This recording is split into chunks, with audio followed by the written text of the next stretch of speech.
एक बार चेक कर ले, कई बार बेध्यानी हो जाती है।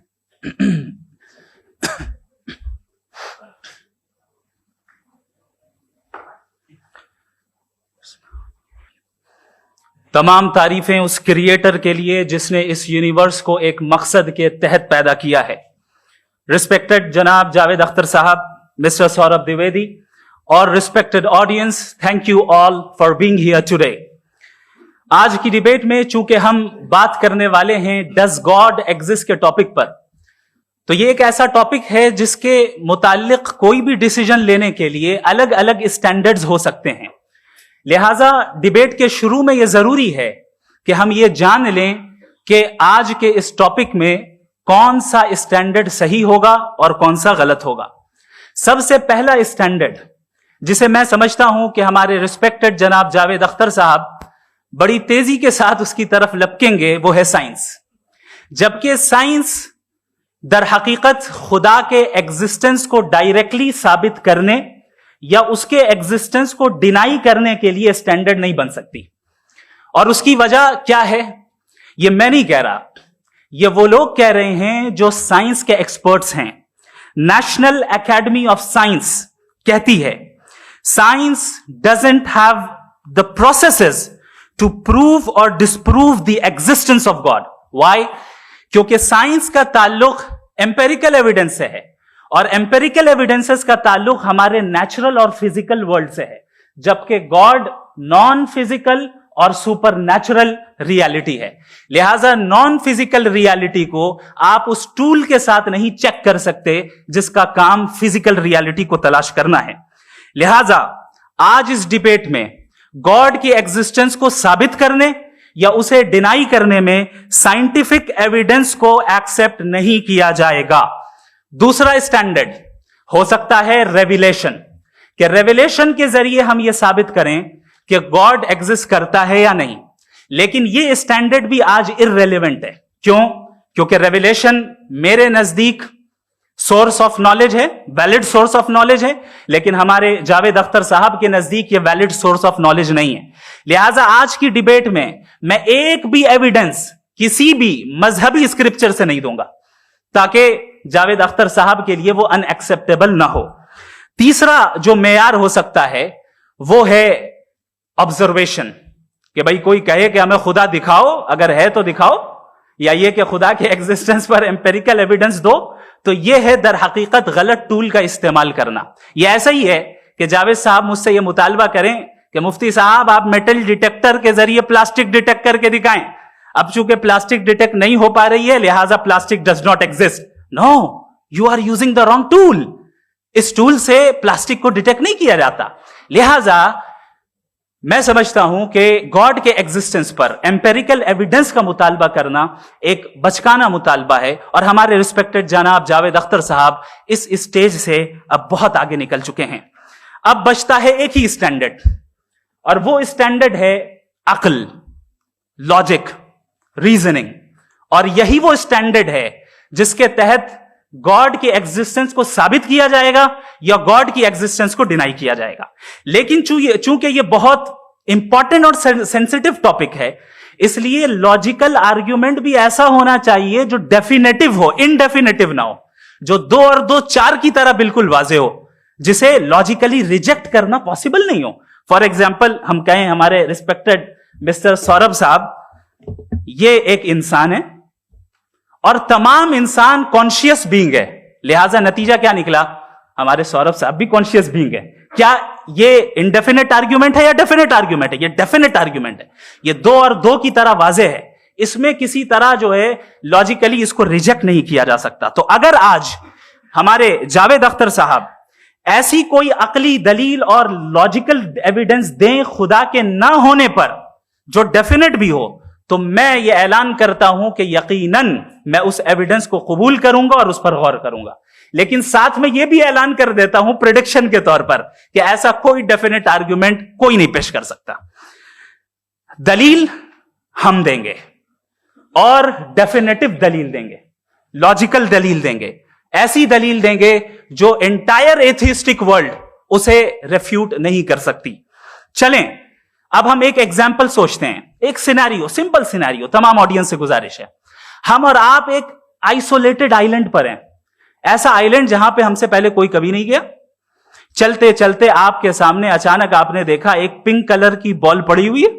सबसे पहला सवाल आपके जहन में क्या आएगा कि ये बॉल यहां क्यों आई, कैसे आई, ये पिंक कलर की ही क्यों है, कोई और कलर भी हो सकता था, ये इसी शेप में क्यों है, कोई और शेप भी हो सकता था।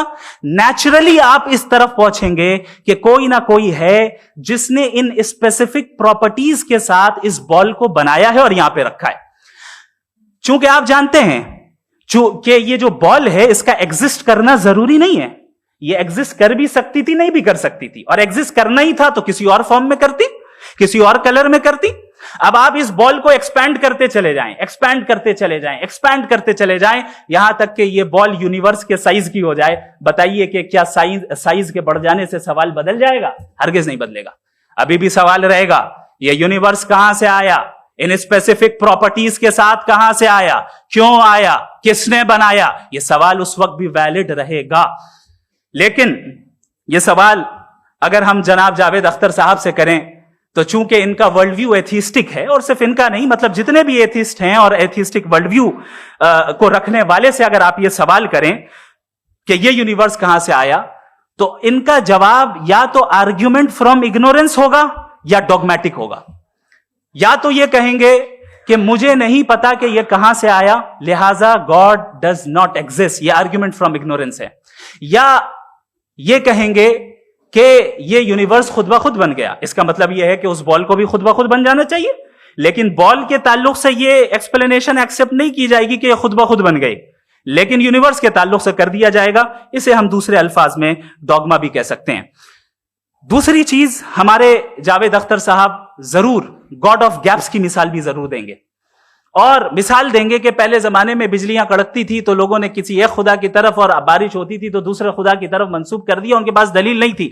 यह हमारा वर्ल्ड व्यू है ही नहीं, यह हमारा वर्ल्ड व्यू है ही नहीं, क्योंकि नेचुरल फिनोमेना के प्रोसेस की इंटरप्रिटेशन को जान लेने से यह कहां से साबित हो गया कि गॉड एग्जिस्ट नहीं करता है। इस पर मैं इंशाअल्लाह अभी आगे बात करूंगा।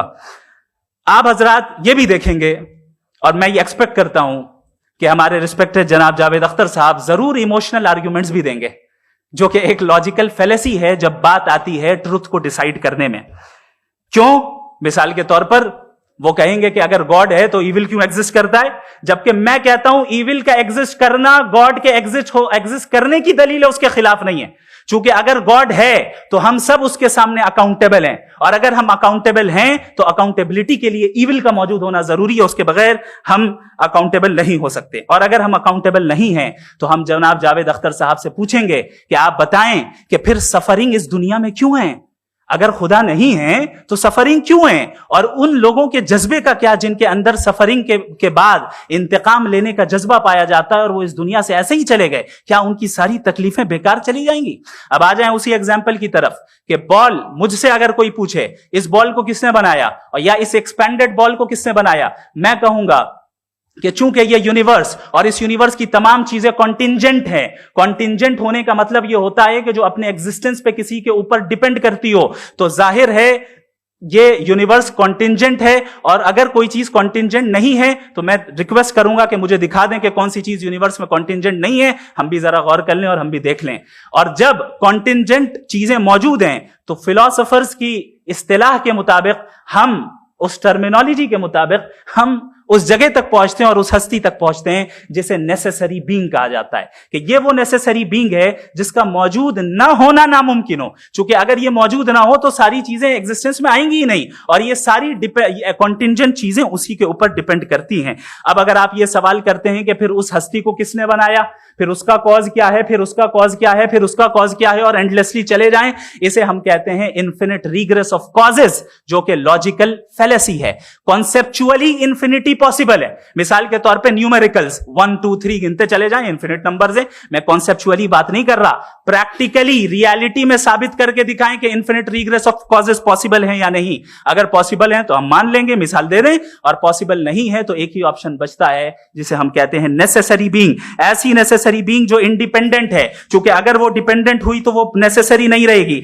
ऐसी इंडिपेंडेंट बीइंग जो इटर्नल है, अगर वो इटर्नल नहीं होगी, उसकी बिगिनिंग होगी तो वो खुद कॉन्टिंजेंट है। ऐसी बीइंग जो पावरफुल है, क्योंकि कॉन्टिंजेंट को एक्चुअलाइज करने के लिए पावर चाहिए। ऐसी बीइंग जो इंटेलिजेंट है और नॉलेजेबल है, क्योंकि ये यूनिवर्स स्पेसिफिक फॉर्म और स्पेसिफिक लॉज ऑफ नेचर के तहत प्रिसाइजली चल रहा है। Thank you. थैंक यू मुफ्ती साहब। मैं इन दलीलों के बाद जावेद अख्तर साहब से गुजारिश करूंगा, आप बैठ के बोलना चाहेंगे हमारे? जी।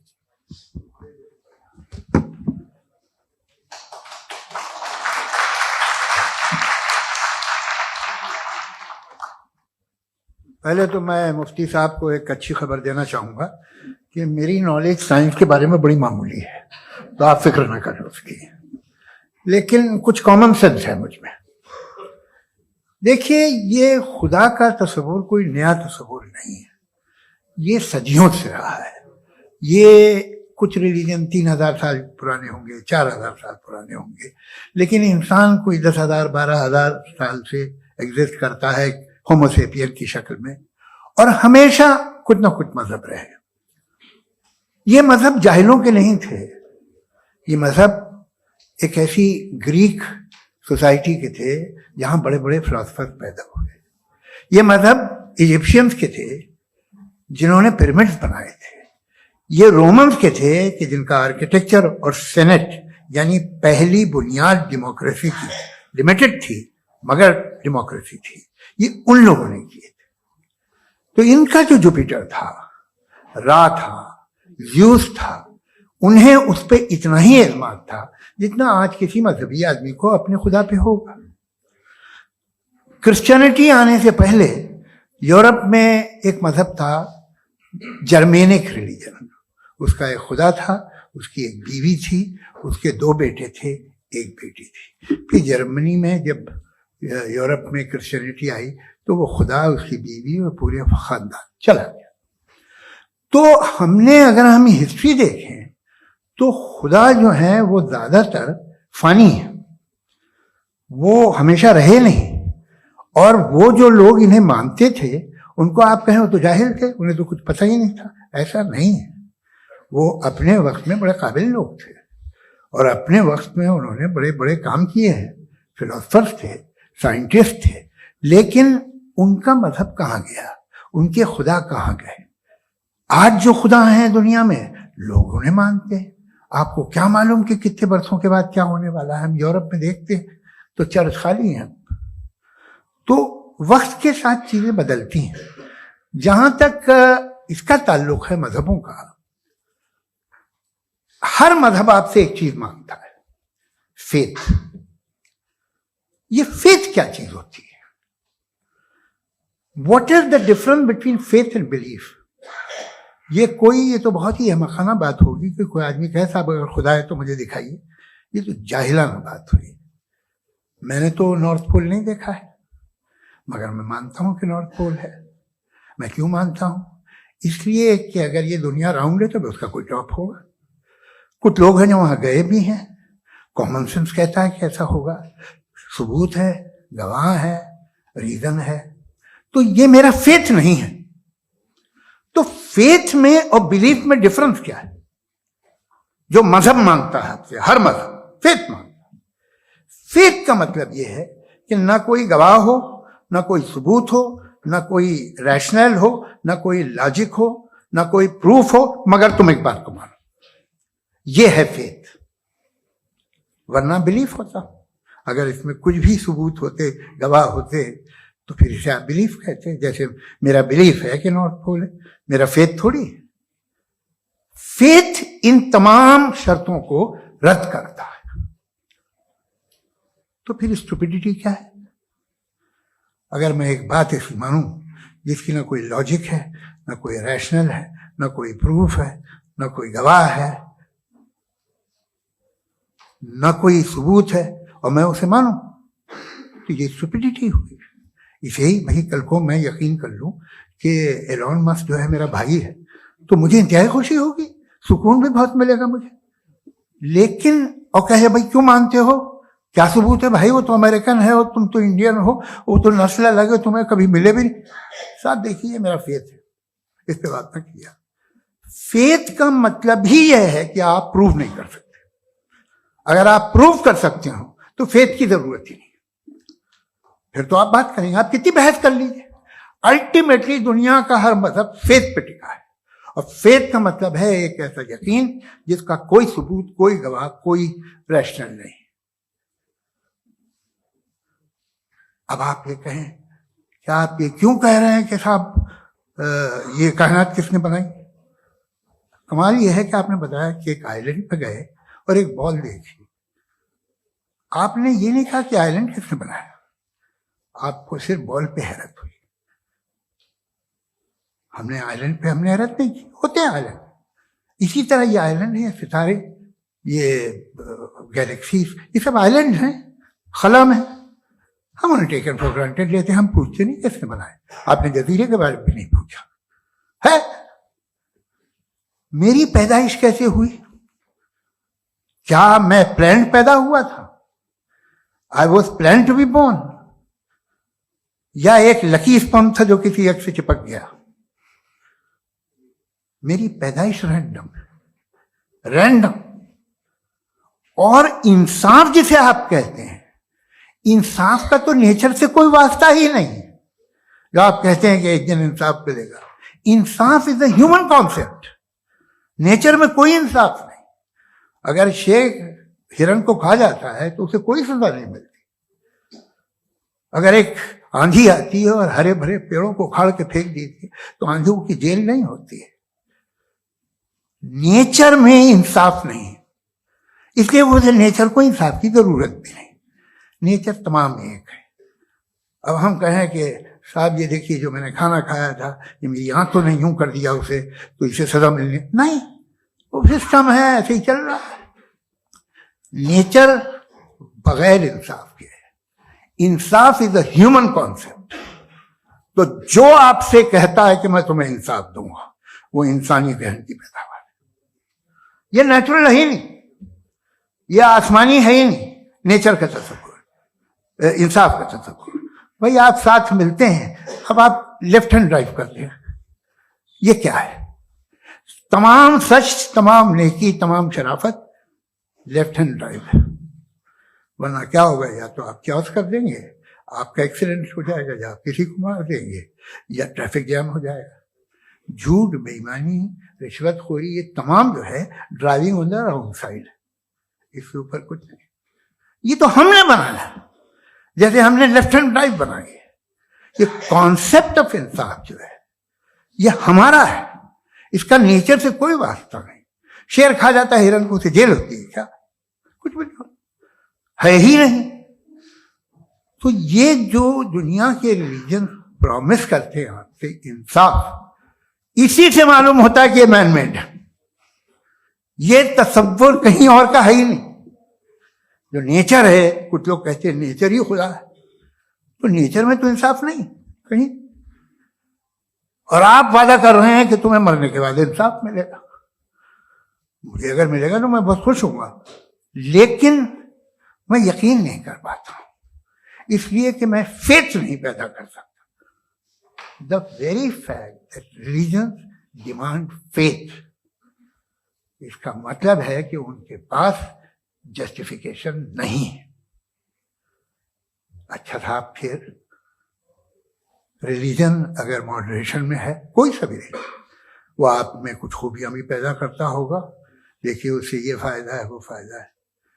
अल्कोहल जो है वो ज्यादातर दवाओं में यूज होती है, और एक सर्वे किया गया था अमेरिका में कि लॉन्जेटिविटी किन लोगों की है। तो एक तरफ वो लोग थे जो शराब पीते ही नहीं थे, और एक तरफ वो थे जो एक बोतल शराब रोज पीते थे। सबसे ज्यादा लंबी उम्र उनकी है जो 2 पैक नाप के शराब पीते और खाना खाते हैं। मगर हम शराब को बुरा समझते हैं, मैं भी बुरा समझता हूं। क्यों? ऐसा होता नहीं। कुछ चीजों में आदत होती है कि वो बढ़ती है। आज तक में एक आदमी दूध पीता है, आप 10 साल बाद भी मिलेंगे तो एक ही गिलास पीता होगा। ऐसा नहीं होता, सुबह से दूध पीता रहता है। मिल्कोहलिक मैंने नहीं देखे, अल्कोहलिक होते हैं। ये टेंडेंसी है मजहब की कि वो बढ़ता है, जैसे कैंसर बढ़ता है, जैसे शराब बढ़ती है। कुछ लोग होंगे जो उसे सही तरह से यूज करते। मुझे यकीन है कि हमारे मुफ्ती साहब भी उनमें से एक, इनसे बहुत खुशी हुई मुझे इनसे मिलकर। लेकिन कितने लोग हैं कि आज आप देखते हैं दुनिया में जो तबाहियां हैं, इनमें कितना हाथ है उन लोगों का जो बिलीवर कहते था मजहब ये नहीं कहता, ना कहता होगा, मगर जब ये मजहब पीते हैं तो ऐसे बिहेव करते हैं। थोड़ा सा अगर हो तो शायद बहुत अच्छी बात, लेकिन शराब थोड़ी सी नहीं रहती, उसमें टेंडेंसी है पहले। थोड़ा सा अगर 2-3 कैंसर के सेल हो ना बॉडी में तो आदमी इससे में रहेगा, लेकिन वो 2-3 सेल नहीं रहते, वो मल्टीप्लाई होते हैं। जावेद साहब टाइम पूरा हो गया। टाइम हो गया तो बस बात खत्म हो गई। अच्छा, मुझे कुछ और कहने को था भी नहीं। जी, मैं पहले जवाबी दौर के लिए इनवाइट कर रहा हूं मुफ्ती साहब को। Your rebuttal round 1, you have 7 minutes।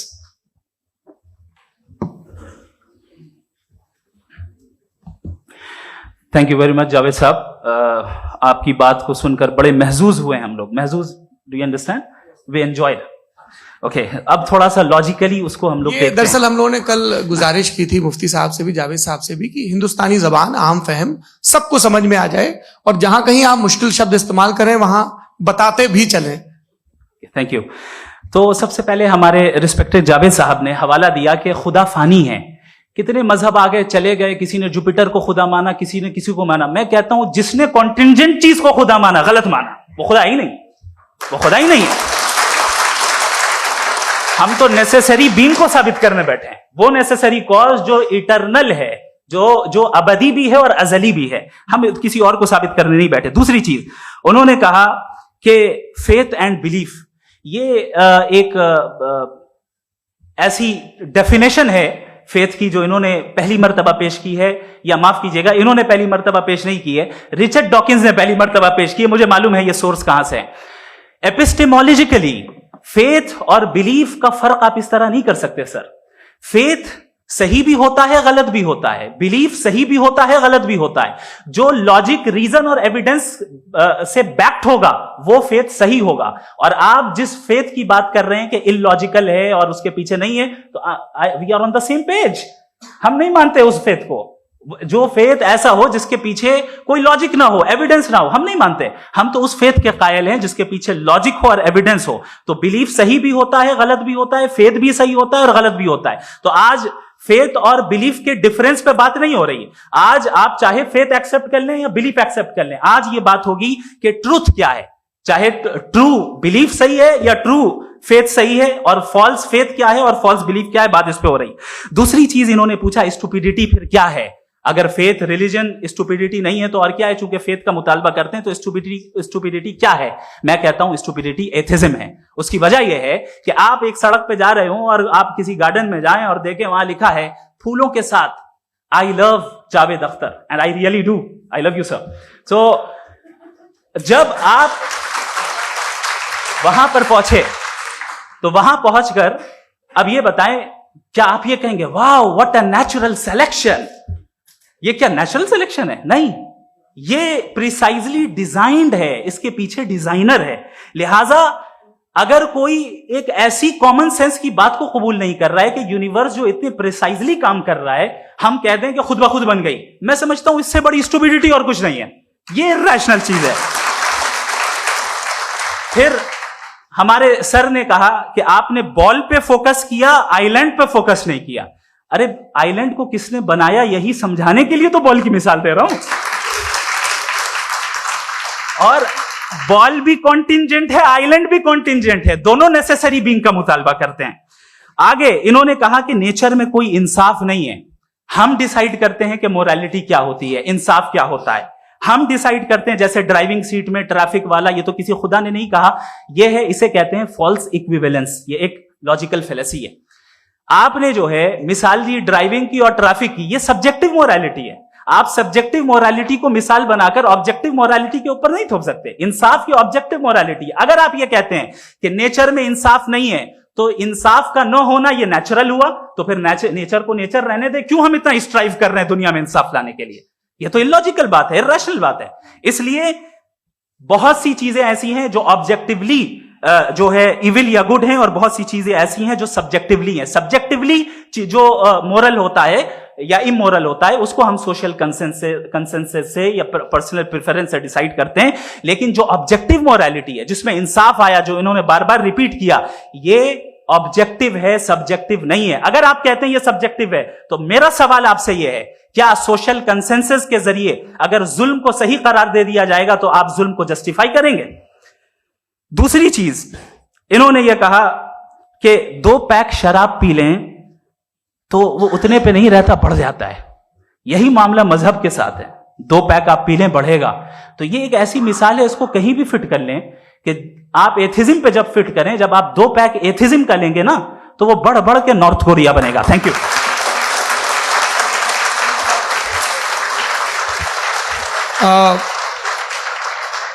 First round के रिबटल के लिए मैं जावेद साहब को इनवाइट कर रहा हूं। आपके पास 7 मिनट का वक्त है, रीसेट कर दीजिएगा प्लीज। मुझे इस बात की खुशी है कि मुफ्ती साहब ने भी मान लिया कि नेचर में कोई इंसाफ नहीं है। तो कोई भी चीज जो इंसान ने नहीं बनाई है उसमें इंसाफ नहीं होता है। एक बात मैं आपसे अर्ज करूं, जरा पता लगा लीजिएगा, ये जो आप बाग में जाते हैं बेहद खूबसूरत फूल देखते हैं ना, इनमें से कोई नेचुरल नहीं है। ये सारे फूल क्रॉस करके बनाए गए हैं। जो जंगल में फूल होते हैं निहायत मामूली होते हैं, ये फूल इंसानों ने बनाए हैं। जो आप बाग में देख के वाह वाह कहते हैं, ये इंसानों के बनाए हुए हैं। डिफरेंट फूलों को क्रॉस करके, डेवलप करके, फिर क्रॉस करके इस तरह से बनाए गए। नेचुरल फ्लावर नहीं। किसी जंगल वीरान में जाके आप गुलाब के फूल नहीं देखेंगे, ये सब बनाए हुए इंसान ने। बहुत से काम इंसान ने किए हैं। बाकी है कि आपने मेरी एक बात का जवाब नहीं दिया, जिससे मुझे शिकायत है कि फेथ क्या है और आप फेथ मांगते क्यों हैं मुझसे? आप तो लॉजिकल हैं, आपके पास तो सारे रैशनल हैं, आपके पास सारे सबूत हैं, तो आपको फेथ की डिमांड क्यों करते हैं कि भाई तुम सरेंडर कर दो और सवाल मत करो? कोई मजहब सारे सवाल करने की इजाजत नहीं देता है और मना करता है कि ज्यादा सवाल ना करो, बह जाओगे तुम। आप क्यों रोकते हैं? हकीकत यह है कि इंसानी तारीख क्या है। इंसानी तारीख यह है कि दुनिया में 2 तरह के लोग हुए। एक वो जिन्होंने अपनी लाइल्मी की परस्तिश की है, दूसरे वो जिन्होंने अपनी इग्नोरेंस या लाइल्मी से झगड़ा किया है और मालूम किया है कि क्या है। ये जो आप कह रहे हैं, आज आप हैरान हैं कि भाई ये यूनिवर्स कैसे बनी। लोग हैरान थे कि सूरज डूबता है तो इधर से कैसे निकलता है। और आप एक कदम जाके हमेशा का मानने को तैयार है, एक कदम पीछे ही मान जाइए। भाई आप इसके बाद जाते हो, कहते सवाल ना करना कि ये कहां से आया, ये पावर तो हमेशा से हमेशा रहेगी। तो आप यूनिवर्स के बारे में मानने में क्या तकलीफ है? एक कदम पहले रुक जाइए। ये हमेशा से थी या नहीं थी हमें मालूम नहीं है। और ये कहना कि हमें मालूम नहीं है, कमाल ये है कि दुनिया के सारे मजहब सब जानते हैं ये दुनिया कैसे बनी थी, कैसे मिटेगी, मरने के बाद क्या होगा, इनको सब इल्म है। इनको किसी को डायनासोर होते थे पहले ये नहीं पता था, किसी को नहीं पता। किसी भी दुनिया की मजहबी किताब में डायनासोर का जिक्र नहीं है। लेकिन बाकी सब बातें, how to make universe in 4 easy lessons and बाकी सब पता है। जिसको सब पता है वो गड़बड़ है। हम में ये इंकिसार, ये ह्यूमिलिटी होनी चाहिए कि हम ये कहें कि हमें ये बहुत सारी बातें नहीं मालूम, लेकिन हम उनकी परस्तिश न करें, अपनी लाइल्मी को की परस्तिश न करें, हम उसे पता लगाने की कोशिश करें। जिस दुनिया में आप बैठे हैं सर, ये हॉल जो है, ये इलेक्ट्रिसिटी जो है, ये माइक जो है, जिस हवाई जहाज से आप आए थे, वो जिस कार से आप यहां आए हैं, ये सब उन लोगों की बनाई हुई है जिन्होंने सवाल किए थे। ये दुनिया जिसमें आप आज आराम से हैं, ये उन लोगों की बनाई है कि जिन्होंने सवाल किए थे। और हर स्टेज पे इन सवालों को मकरूह कहा गया था, गलत कहा गया था, आप जरा तारीख पढ़िए, एक बड़ी दिलचस्प किताब है बर्ट्रैंड रसेल की, जिसमें उसने रिलीजन एंड साइंस कि कब से रिलीजन जो है साइंस के अगेंस्ट है, और हद तो यह है कि भाप के इंजन के खिलाफ थे, स्टीम इंजन के भी खिलाफ थे, और फतवे हुए उन पे, वेटिकन ने दिए। तो ये हमेशा, अभी जैसे ही ये राइट विंगर आते हैं अमेरिका में पावर में, तो वो जो अपना ये क्या बोलते हैं उसे, सीड क्या बोल रहे, सीड क्या जो, हाँ नहीं सीड जो होते हैं जिसपे जी, नहीं भाई, वो जो ह्यूमन बॉडी के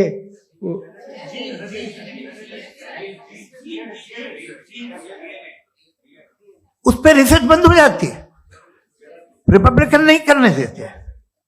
अरे भाई इतना डर क्या है तुम्हें? एक जमाने में बहुत नाराज थे ये सारे मजहबी लोग कि ये इंसान तो इंसान बनाने की कोशिश कर रहा है, आपको क्या तकलीफ भाई, बना ले तो बना लेने दो, ये खौफ क्या है? और ये सब आज जो आप कह रहे हैं नामुमकिन है, ये कैसे हुआ? मुझे एक किस्सा याद आता है। जब मैं 6ठी क्लास में था तो मैं मैथमेटिक्स में बहुत वीक था, तो एक टीचर रख दिया गया, उसने 1 2 3 4 5 6 7 तो सिखा दिया मुझे। वो दिन मैं भूल नहीं सकता हूँ मुफ्ती साहब, जिस दिन उसने ये बताया कि 1/2 क्या होता है और 3/4 क्या होता है, मुझे ऐसा लगा कि मेरा सर बीच से फट जाएगा। यह आदमी कह रहा है कि जो दीवार के अंदर जाओ वॉक करते हुए। आज हंसता हूं मैं इस बात पे। तो आज जो बातें आपके जहन से बिल्कुल परे है और आप हैरान होते उन्हें देख के, एक वक्त आएगा कि मामूली लगेंगे, और हुआ है। आपकी इंसानी तारीख ही है। इतनी जल्दी सारे फैसले आप मत कर लीजिए, थोड़ा ये ह्यूमिलिटी रखिए कि भाई ये हमें नहीं मालूम। ये कहने में क्या आ रहा है? ये यूनिवर्स कहाँ तक फैली, ये कब से है और कब तक रहेगी, हमें नहीं मालूम। आपने फैसला कर लिया कब बनी। ये आपके हिसाब से कोई 14 बिलियन ईयर बनी जो समझा जाता है। उससे पहले हजारों करोड़ों अरबों साल तक खुदा बैठा क्या कर रहा था? खामोश बैठा था, ऐसी जमाइयां ले रहा था। फिर उसे आइडिया है, यार एक काम करते, वक्त अच्छा गुजर जाएगा, यूनिवर्स बनाते। सोचिए, वो तो हमेशा से है ना, मगर यूनिवर्स हमेशा से नहीं है, ये तो बनाई गई है। और उससे पहले क्या था, इनका क्या काम था? कैसी बात है, ये बड़ा आसान है। जो बात हमें आज धीरे धीरे पता चली है, बरसों 2000 और 2500 साल पहले आपको किसी ने बता दिया कि क्या था, आप मान गए, और तब से वही मान रहे हैं जो 2500 साल पहले कहा गया था। सब कुछ बदल गया है, सॉल्व हो रही है चीजें। अभी साइंस बिल्कुल दावा नहीं करती, या कोई फिलोसफर ये दावा नहीं करता कि हमें सब मालूम, बल्कि वो कहता है कि हमें जितना मालूम होता है उससे ये मालूम होता है कि हमें कितना कम मालूम। तो हम अपनी जहालत से लड़े, उसकी परस्तिश ना करें। जी, time. Thank you so much. मैं तर्कों की श्रृंखला में राउंड 2 के लिए मुफ्ती साहब को आमंत्रित कर रहा हूं। आपके पास एक बार फिर से 7 मिनट का वक्त है। शुक्रिया। जनाब जावेद अख्तर साहब कई मर्तबा दोहरा रहे हैं कि फेथ का मतलब बताइए, फेथ का मतलब बताइए। मैंने बता दिया, फेथ सही भी होता है, गलत भी होता है। और आज हम फेथ पे बात नहीं कर रहे, हम ट्रुथ और डज गॉड एग्जिस्ट पे बात कर रहे हैं। क्या डज गॉड एग्जिस्ट, ये ट्रुथ यानी गॉड है या नहीं है, इसमें से दोनों ट्रुथ क्या है। अब आप उसे फेथ कह लें, बिलीफ कह लें, नॉट माई बिजनेस।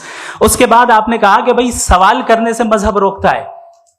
मैं कहता हूं जो रोकता है वो रोकता होगा, मैं नहीं रोकता, बल्कि सवाल करें, सवाल करना चाहिए। सवाल कर करके तो हम आगे बढ़ते हैं, तरक्की करते हैं, और इसीलिए मैं आज यहां पे आया हूं। लेकिन सवाल सिर्फ खुदा से नहीं होगा, आपसे भी होगा। सवाल एथिज्म से भी होगा, सवाल सिर्फ मजहब से नहीं होगा, सबसे होगा।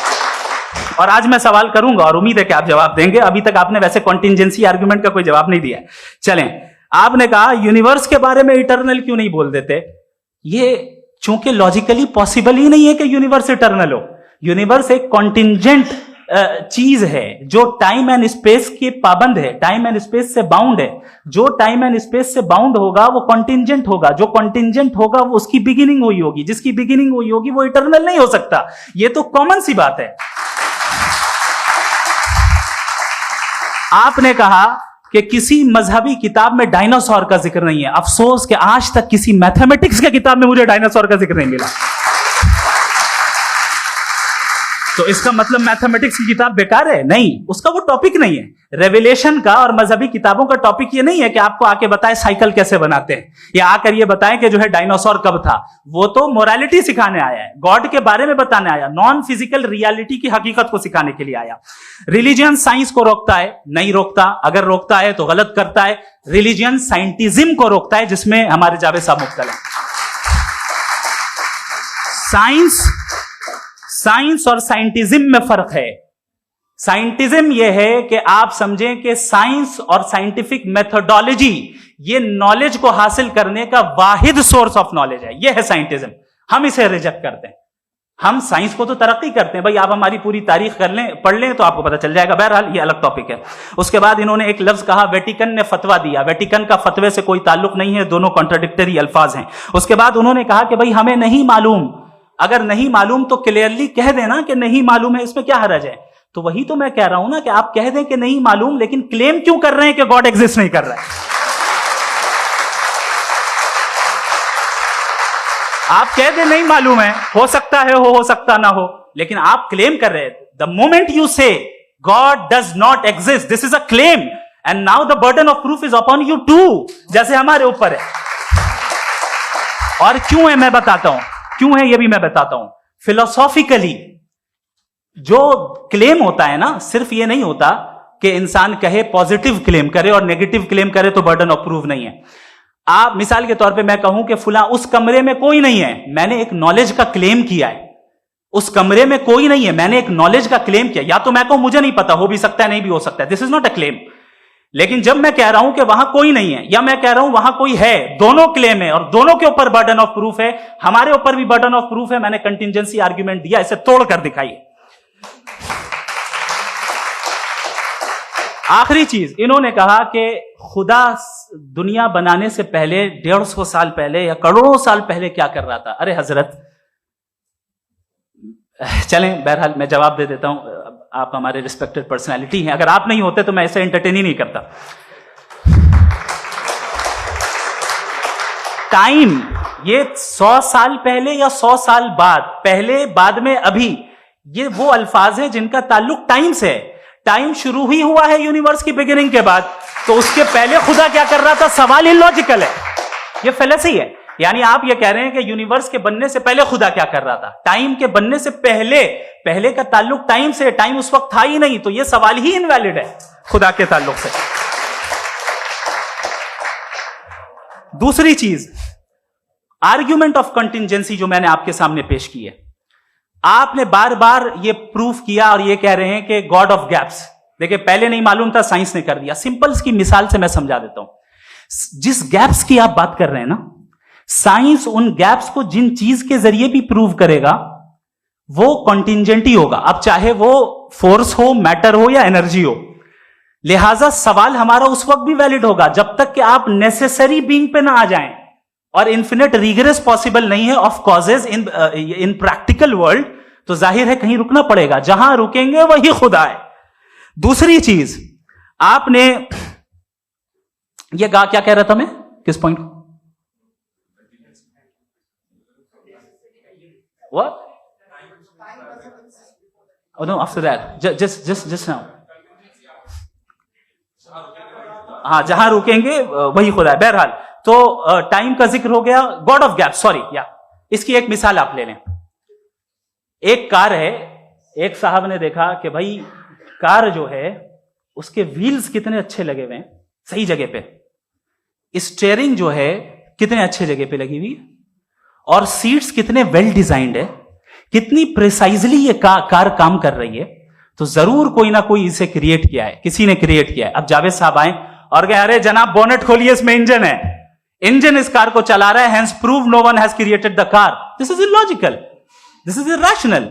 आपने इंजन के जरिए उस गैप को तो साबित किया, लेकिन क्या उससे कार की जो क्रिएशन है और उसका जो क्रिएटर है ये इम्पॉसिबल हो जाए? ऐसा पॉसिबल है?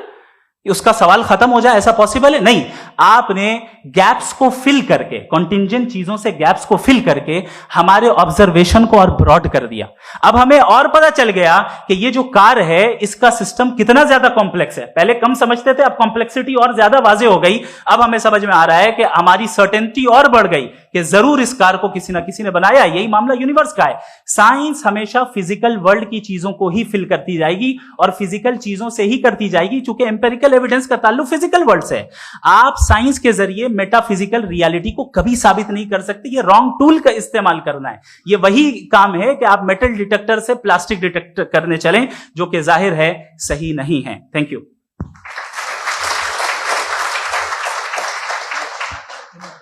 जी, ये आर्ग्यूमेंट का राउंड 2 है। हाँ। 7 मिनट है। पहले तो मैं आपसे अर्ज करूं कि आपने कहा कि जब कायनात ही नहीं थी तो वक्त भी नहीं था, कुछ भी नहीं था। कैसे नहीं था? खुदा था। एक एग्जिस्टेंस तो था ना खुदा का। तो जब खुदा था तो वक्त भी होगा। ऐसा नहीं कि कुछ भी नहीं था, खुदा था। अच्छा, बाकी एक आपने कहा साहब आप साबित कीजिए, आपके पास भी लॉजिक है या मेरे पास भी लॉजिक है। मेरा जिम्मेदारी नहीं है साबित करना कि खुदा है। बर्टन रसल ने बड़ी अच्छी बात कही। बर्टन रसल ने बड़ी अच्छी बात कही। मैं आपसे अगर ये दावा करूं कि एक चाय की केतली मरीख के चारों तरफ घूम रही है, मार्स के चारों तरफ, तो यह आपका काम नहीं है कि आप साबित करें कि कोई चाय की केतली नहीं है। ये मेरा काम है, मैंने दावा किया है। ये दावा तो मजहबी लोग करते हैं कि खुदा है। मैं क्यों साबित करूं कि नहीं है? जब तक आप मुझे कन्विंस नहीं कर देंगे मैं नहीं मानूंगा। आपकी जिम्मेदारी है, मेरी जिम्मेदारी नहीं है। दोयम ये कि ये जो आप कह रहे हैं, जो गैप्स हैं, ये गैप जब जब किसी मजहब को चैलेंज करते हैं, जब ऐसा कोई बात आती है तो हंगामा हो जाता है कि जब वो चैलेंज करें किसी फेथ को। ये तमाम साइंस जो है इसे मुख्तलिफ जगहों पे मुख्तलिफ वक्तों में मजहब ने रोकने की कोशिश की है। ये किताब है religion and science, Burton Russell की, पढ़िएगा, अच्छी लगेगी आपको। तारीख ही है साइंस, मजहब की साइंस से उसका यही रिश्ता है। अच्छा, अब ये हम सोचें कि बहरहाल ये वजूद जो है मजहब और ये बिलीव इन गॉड इंसान को बेहतर बना देता है, तो एक काम कीजिए, हिंदुस्तान वर्ल्ड का नक्शा लीजिए और मार्क कीजिए कि रिलीजन कहाँ कहाँ ज्यादा है, कहाँ कहाँ, चाहे वो लैटिन अमेरिका हो या मिडिल ईस्ट हो या फार ईस्ट हो या हिंदुस्तान के वो इलाके जहां मजहबियत ज्यादा है। रख दीजिए नक्शा अलग। अब दूसरा नक्शा कि कहां कहां नाइंसाफी, रिप्रेशन, औरतों के हुकूक की पामाली, जुल्म, डिक्टेटरशिप कहां है, नक्शा एक ही होगा। तो आप मुझे बताएं कि जो इसका तरकीब इस्तेमाल क्या है? खुदा का तरकीब इस्तेमाल तो बताइए। आप छोटी सी दवा सड़क पे बेचते हैं, उसकी भी तरकीब इस्तेमाल बताते हैं। इसके इस्तेमाल से तो फायदे नहीं हुआ किसी को।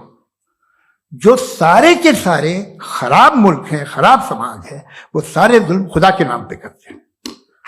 वो गलत करते हैं, सही करते हैं, मुझे क्या लेना देना उससे। इस्तेमाल से मालूम होता ना। एक विस्की की बोतल कभी शायद देखी हो आपने, लाल रंग की होती है, उस पर रोशनी और छिपड़ी इंतहाई खूबसूरत लगती है, क्या बिगाड़ रही है किसी का? उसका इस्तेमाल गलत है, इसलिए आप उसे नापसंद करते हैं। इसका इस्तेमाल गलत है, इस तसव्वुर का इस्तेमाल ही गलत है और हमेशा से गलत हुआ है। आप देख लीजिए, इंसानी तारीख देख लीजिए, आज देख लीजिए, हिंदुस्तान देखिए, दुनिया देख लीजिए, क्या हो रहा है।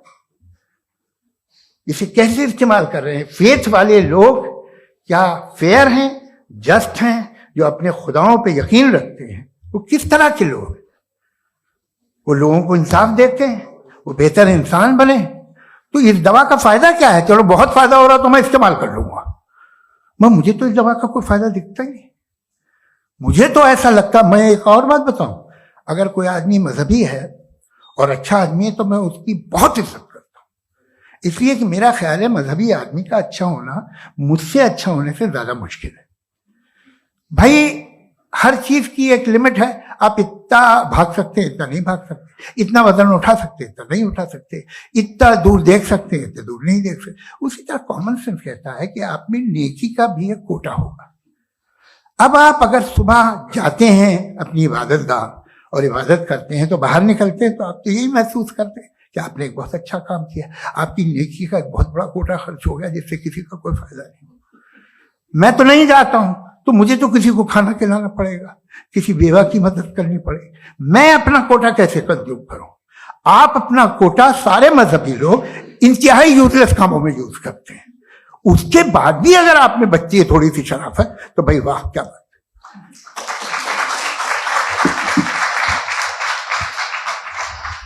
एक तो मुझे ये बात बहुत अच्छी लग रही है कि दोनों ही विद्वान समय को मानते हैं और बहुत समय से अपनी दलीलें और बाज दफा समय से पहले अपनी तकरीरें पूरी करके अपनी अपनी कुर्सी पर बैठ रहे हैं। ये इस आर्ग्यूमेंट का राउंड 2 पूरा हुआ। अब रिबटल का राउंड 2 है और उसके बाद क्रॉस एग्जामिनेशन होगा। नहीं, आपका आर्ग्यूमेंट हो गया सर।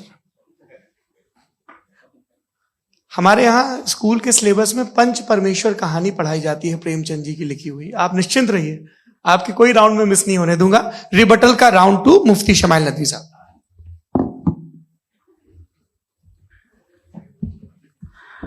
असल में जो हकीकी प्रॉब्लम है, असल प्रॉब्लम है वो ये है कि जावेद साहब के पास कॉन्सेप्ट ऑफ गॉड क्लियर नहीं है।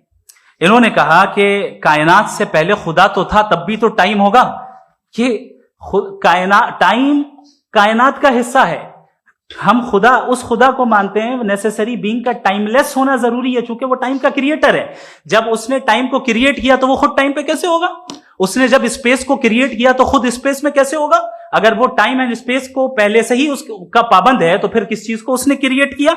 लिहाजा ये सवाल गलत है कि खुदा था तो टाइम होगा। बिल्कुल नहीं, टाइम के पाबंद हम है, खुदा नहीं है। हम फिजिकल वर्ल्ड से ताल्लुक रखते हैं, वो मेटाफिजिकल रियलिटी है। दूसरी चीज इन्होंने मिसाल दी कि चाय की केतली हवा में घूम रही होगी, और पता नहीं शायद वो बर्टन रसल का उन्होंने हवाला दिया। बहरहाल यही प्रॉब्लम है। प्रॉब्लम यही है कि हम चीजों के दरमियान डिफरेंशिएट नहीं कर पाते। ये जो आपने मिसाल दी ये इमेजिनेशन है, और मैं जो साबित कर रहा हूं वो लॉजिकल नेसेसिटी है। आप इमेजिन करने आए तो कुछ भी करें, जुपिटर में पिंक एलिफेंट होगा, यूनिकॉर्न होगा, करें, उससे कायनात पे क्या फर्क पड़ता है? उससे आप लॉजिकल नेसेसिटी साबित नहीं कर सकते। मैं तो उस प्राइम कॉज की बात कर रहा हूं, उस नेसेसरी बीइंग की बात कर रहा हूं जिसके बगैर इस कायनात का एग्जिस्टेंस मुमकिन नहीं है। दूसरी चीज, मजहब को साइंस चैलेंज करती है वगैरह वगैरह, ये हमारा टॉपिक ही नहीं है। मैं इस पे बात करूंगा तो फिर मेरा वक्त चला जाएगा। मजहब के ऊपर चूंकि हमारी डिस्कशन नहीं है, साइंस को मजहब और बिलखुसूस मैं और हमारा वर्ल्ड व्यू कम से कम साइंस को पीछे नहीं करता है, साइंटिज्म की मजम्मत करता है। इसकी वजाहत मैंने पहले कर दी। दूसरी चीज इन्होंने कहा वर्ल्ड का नक्शा लीजिए, वर्ल्ड मैप लीजिए, 2 अलग अलग जगह की। हजरत, मैंने ये होमवर्क किया था और मैंने मिडिल ईस्ट का एक नक्शा लिया और यूरोप का एक नक्शा लिया। ये मजहबी इलाका और ये लिबरल और एथीस्ट इलाका। मुझे पता चला कि सबसे ज्यादा रेप केसेस जो हैं वहां पर है।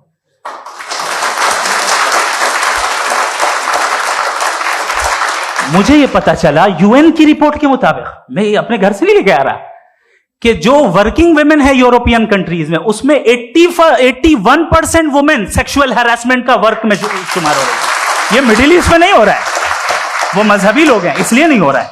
दूसरी चीज, आपने ये कहा कि मजहबी आदमी का अच्छा होना हमारे अच्छे होने से बहुत मुश्किल है, बहुत मुश्किल है। तो इसका मतलब यह है कि गॉड के अलावा आपके पास अच्छे और बुरे का कोई स्टैंडर्ड है।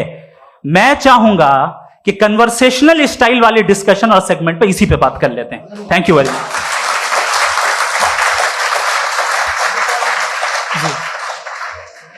ये रिबटल का राउंड 2 है। आपके पास 5 मिनट का वक्त है और इसके बाद क्रॉस एग्जामिनेशन शुरू करेंगे। आप चाहे तो जो इन्होंने सवाल पूछे उनके जवाब आप रिबटल में भी दे सकते हैं। जी जी, देखिए, पहले तो ये बात कि ये मिसाल गलत नहीं है, गलत है। इन्होंने पहले ही हमको डिसार्म कर दिया। पहले अकल से मामला सॉल्व नहीं हो सकता, लॉजिक से आप पहुंच नहीं सकते। ये एक मेटाफिजिकल चीज है। मेटाफिजिकल अजीब सा लफ्ज है, ठीक से किसी को माने नहीं मालूम इसके, तो ऐसा लगता है कुछ बड़ी चीज है। अरे भाई, क्या होता है मेटाफिजिकल? बताओ, खड़ी हो। ये एक लफ्ज है जो कहीं भी इस्तेमाल हो जाता है। जब आप एक बात कर रहे हैं और आप मुझसे बहस कर रहे हैं तो मुझे मेटाफिजिकल मत बताइए, आप लॉजिकली मुझे प्रूव किए। और अगर लॉजिकली आप नहीं बात करते साहब ये मेटाफिजिकल है, तो फिर हम आप बात क्या कर रहे हैं? मेरा आपका किस जबान में कॉन्वर्सेशन होगा? और ये कहना कि वक्त पहले नहीं था, तो फिर क्यों कहते हैं ये हमेशा से और हमेशा रहेगा? हमेशा वक्त है, तो आप कैसे कहते हैं वो हमेशा से है और हमेशा रहेगा? हमेशा का मतलब है कोई वक्त, अगर वक्त ही नहीं है तो हमेशा कैसे? बाहर वो रहेगा। अब मैं ये देखता हूं, आपने कहा ना कि वहां रेप ज्यादा होते हैं, तो हम एक बात देखते हैं कि ये दुनिया जिसपे वो कादर मुतलक है, जिसकी मर्जी के बगैर पत्ता भी नहीं हिलता, ओमनीपोटेंट है, ये दुनिया चल कैसे रही है? और इस दुनिया का हाल क्या है? 45,000 बच्चे जो 10 साल की उम्र से कम थे वो गाजा में मरे। भूख से काला हांडी में बच्चे मरते हैं और डिप्थेरिया से मरते हैं। डिप्थेरिया अजीब मर्ज है, गले में जाली बनना शुरू होती है, बच्चा नीला हो जाता है, गरीब का बच्चा, इसलिए कि पास इलाज नहीं। ये कादर मुतलक है जो चाहे कर दे, इससे आप दुआएं मांगते हैं हमारी ये काम कर दे वो कर दे, तो इसका मतलब डे टू डे लाइफ में वो इंटरफेयर करता है और ये देख रहा है वो। अगर वो वाकई भी है फॉर डिस्कशन सेक, तो मैं जब दुनिया देखता हूं तो मेरे दिल में उसके लिए कोई इज्जत नहीं पैदा होती। ये क्या कर रहे हो तुम पूरे ऑल पावरफुल हो, ओमनीपोटेंट हो, ओमनी प्रेजेंट हो, तुम तो वहां गाजा में रहे होगे ना, तुम हर जगह हो।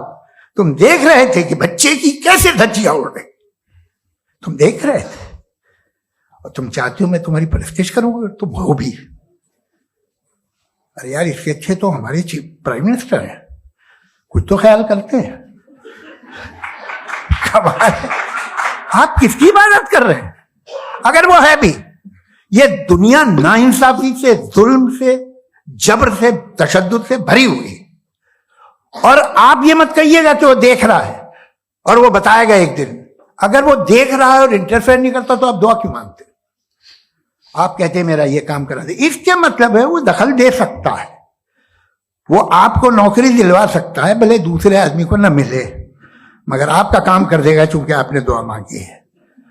तो जब वो आपको नौकरी दिला सकता है, लड़की की शादी कर सकता है, बेटे को ग्रीन कार्ड दिलवा सकता है, तो कम से कम ये जो मर रहे हैं बच्चे, इनको रोक दे, कुछ तो कर।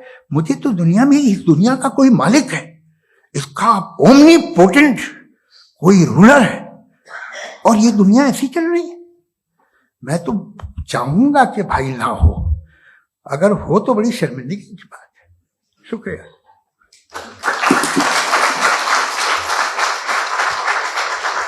देवियों और सज्जनों, इस बहस के 2 राउंड और 2 रिबटल पूरे हो चुके हैं। अब सबसे जरूरी और सबसे मुश्किल राउंड शुरू हो रहा है, क्रॉस एग्जामिनेशन का। अब इन विद्वानों की सज्जनता की एक परख भी होगी और वक्त हमने 16 मिनट का तय किया है। पहला सवाल आप पूछना चाहेंगे? जी बिल्कुल। पहले बोले भी आप आप माइक ले लीजिएगा हाथ में, ये नीचे से जी। मैं बोलता हूं, ये डायस हटा सकते हैं क्या हम थोड़ा क्विकली? डायस पीछे कर दीजिए बस थोड़ा सा, है ताकि ये जो दाएं बाएं लोग बैठे हैं, इसे हटा ही दीजिए, वरना वहां तो जाने वाले नहीं। आराम से आराम से दोनों तरफ से हटा।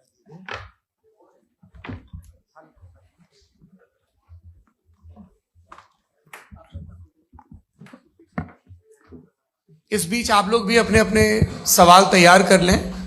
ये ध्यान रखेंगे कि मैं यहां से सवाल लूंगा, आप लोगों को अपना हाथ ऊपर करना है, अपना नाम बताना है और अधिकतम 3 वाक्यों में अपना सवाल पूरा करना है।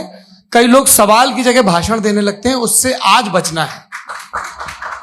जी मुफ्ती साहब, पहला सवाल आपका, 16 मिनट है, हम दोनों लोगों के सवाल लेंगे। जी जी बहुत शुक्रिया। आपकी जो अभी बात हुई बहुत अहम थी, मैं इसको चाहूंगा कि आगे डिस्कस करूं, लेकिन चूंकि अभी ये वो सेगमेंट है क्रॉस एग्जामिनेशन, तो सबसे पहला सवाल आपसे ये है कि जो मैं इतनी देर से कॉन्टिंजेंसी आर्ग्यूमेंट आपको बता रहा था, ये अकल से ही बता रहा था हजरत, आप ये बताएं कि आप इन्फिनिट रिग्रेस ऑफ कॉजेस को पॉसिबल मानते हैं या नेसेसरी बीइंग के एग्जिस्टेंस को सही समझते हैं, क्योंकि दो ही ऑप्शन हो सकता है, आप ये बताएं।